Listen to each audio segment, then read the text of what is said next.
Baik, Assalamualaikum warahmatullahi wabarakatuh. Selamat pagi anak-anak semua. Pagi, Bu.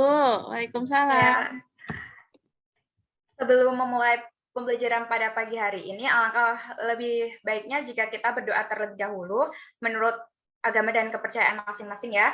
Silahkan untuk ketua kelas, Mas Gege dipimpin berdoa.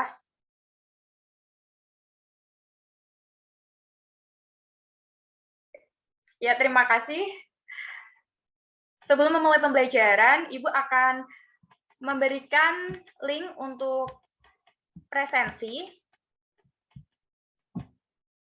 di grup WhatsApp ya, itu sudah Ibu kirimkan linknya. Jadi mohon untuk diisi, jangan sampai terlewatkan presensinya. Semoga kita semua selalu dalam keadaan yang sehat, apalagi di pandemi seperti ini. Baik, apakah sudah siap semua? Jika sudah, Ibu akan memulai pembelajarannya. Sebelum memulai pembelajaran, silahkan sediakan buku paket yang seperti ini, otomatisasi tata kelola keuangan. Ini nanti Ibu akan membahas KD 3.2, yaitu kebijakan pengelolaan keuangan.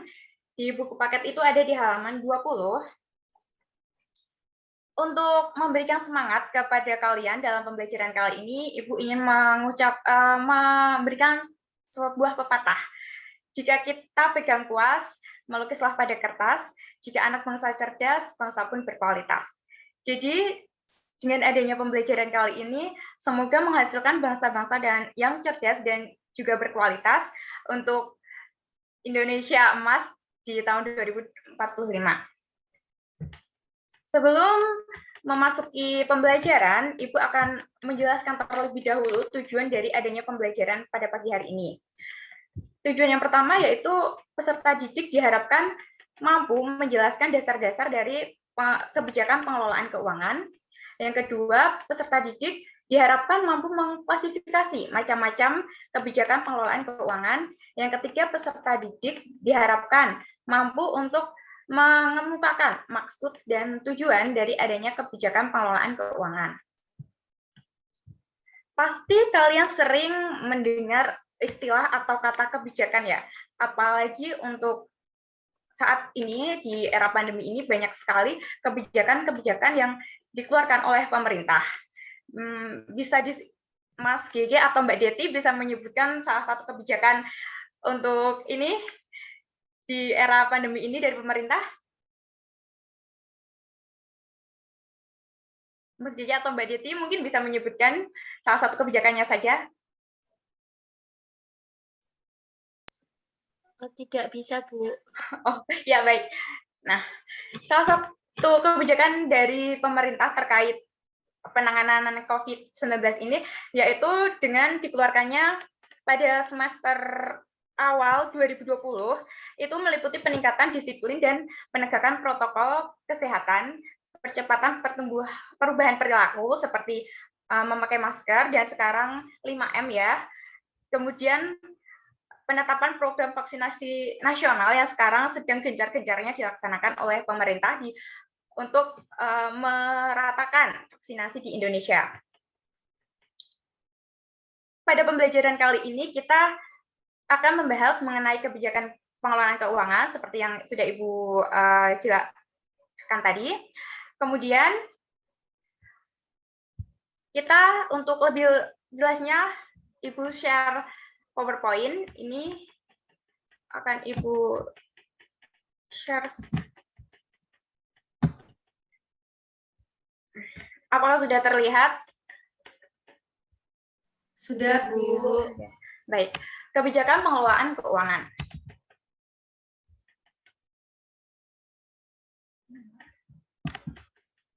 Yang pertama, yaitu memahami kebijakan pengelolaan keuangan.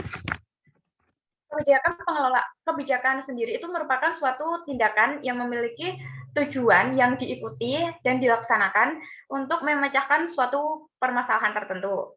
Nah, sementara untuk pengelolaan keuangan itu merupakan salah satu langkah penting dalam suatu perusahaan atau suatu pemerintahan untuk dapat memperkirakan betapa besar anggaran yang dibutuhkan dan menghasilkan sesuatu yang diharapkan atau yang direncanakan.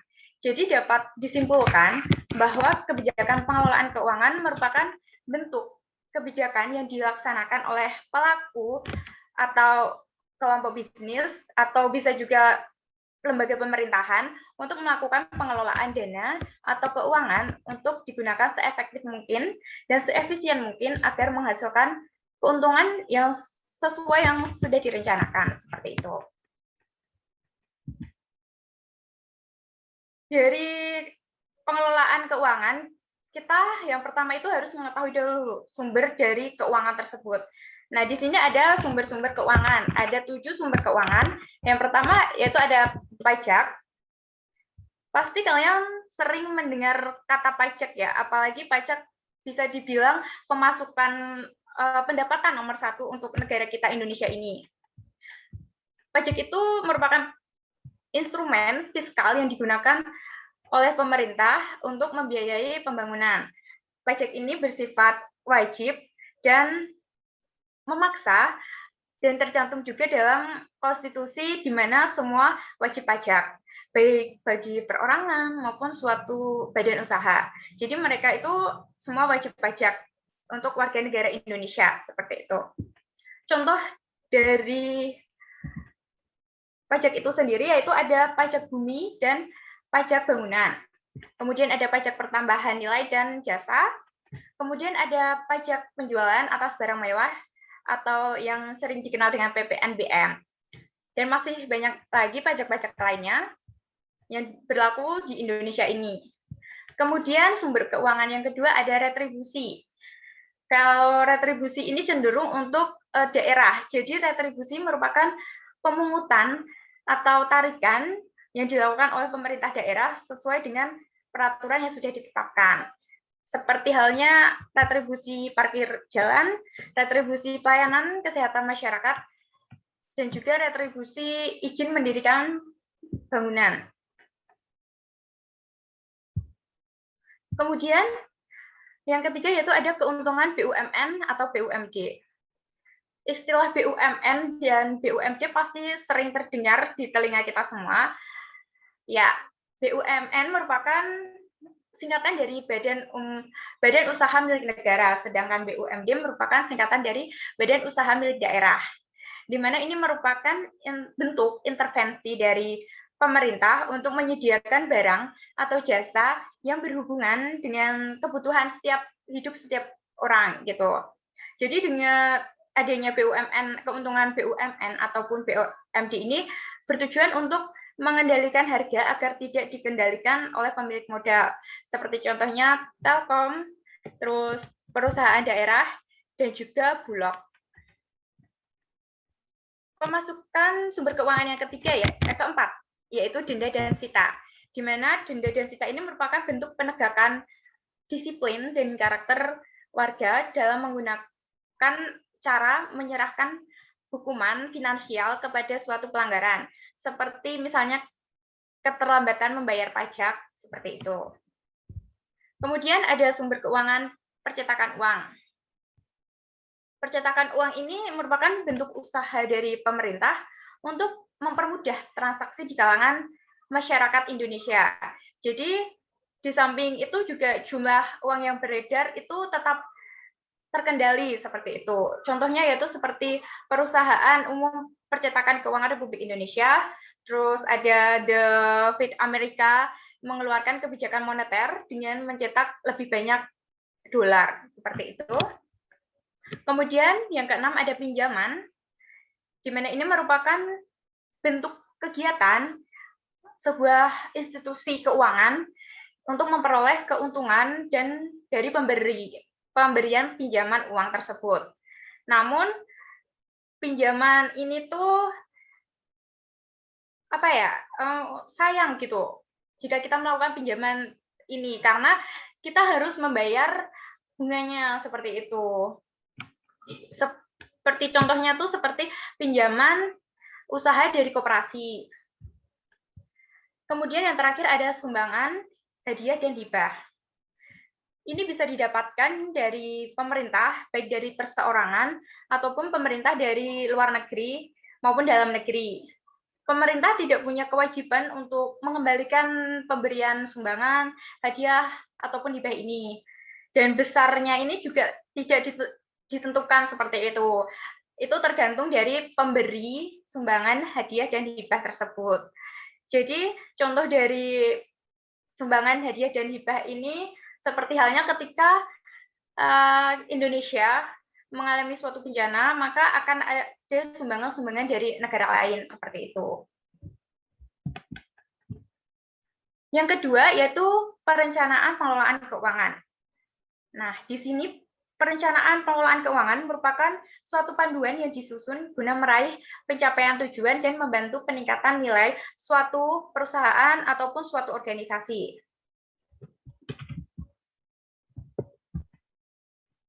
Dalam perencanaan pengelolaan keuangan ini terdapat prioritas-prioritas dalam pelaksanaannya. Prioritas yang pertama yaitu memenuhi kebutuhan jangka pendek. Dalam hal ini adalah mengelola arus kas atau cash flow dan dana darurat ataupun utang.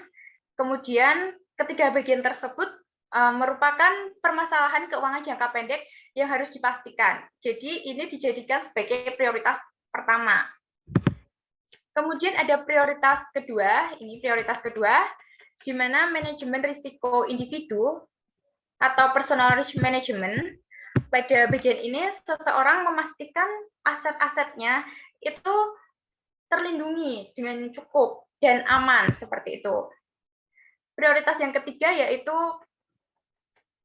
tujuan-tujuan dari keuangan jangka menengah. Jadi prioritas yang ada bisa saja berbeda. Misalkan ada yang prioritas pendidik lebih memprioritaskan biaya pendidikan anak, ada juga yang biaya untuk perjalanan ibadah seperti itu. Jadi prioritas ketiga ini tuh tujuannya berbeda-beda seperti itu. Untuk prioritas yang keempat yaitu salah satu tujuan jangka panjang dari keuangan tersebut seperti dana untuk dana tua. Dan yang terakhir yaitu prioritas terakhir, di mana prioritas ini bisa berupa waris atau distribusi keuangan. Lanjut untuk fungsi yang ketiga ya, untuk materi yang ketiga yaitu fungsi pengelolaan keuangan.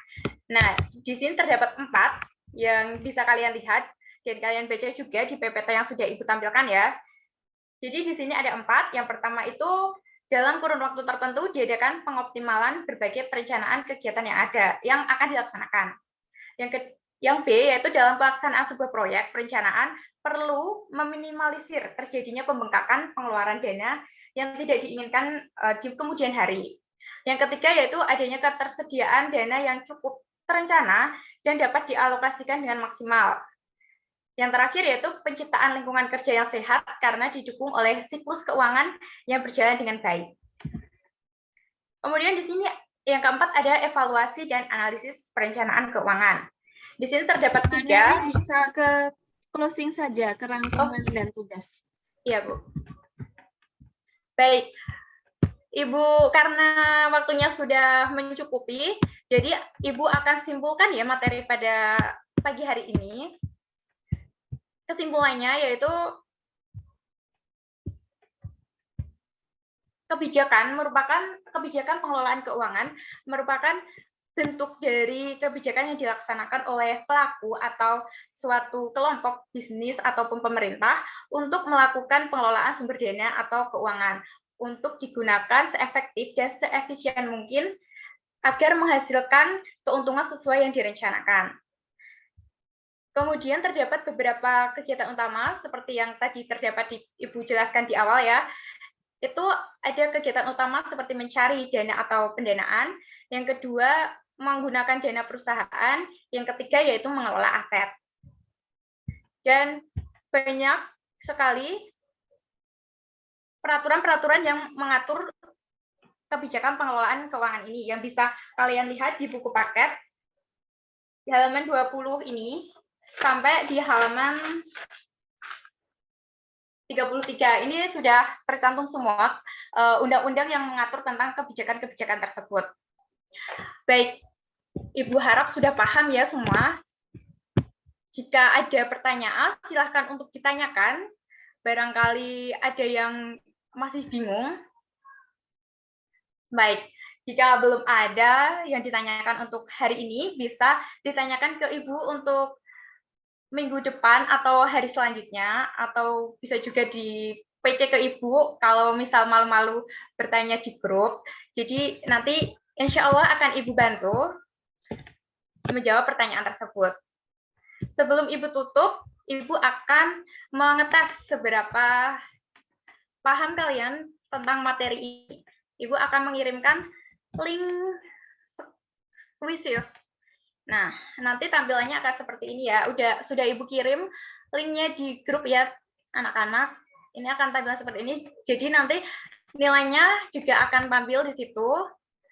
Yang sudah mengerjakan nanti bisa mengirim screenshotan nilai tersebut ke Ibu, yang kemudian akan Ibu jadikan sebagai nilai tambahan kalian, nilai harian. Jadi nilai keaktifan kalian akan masuk di ini untuk mengerjakan ini. Seperti itu.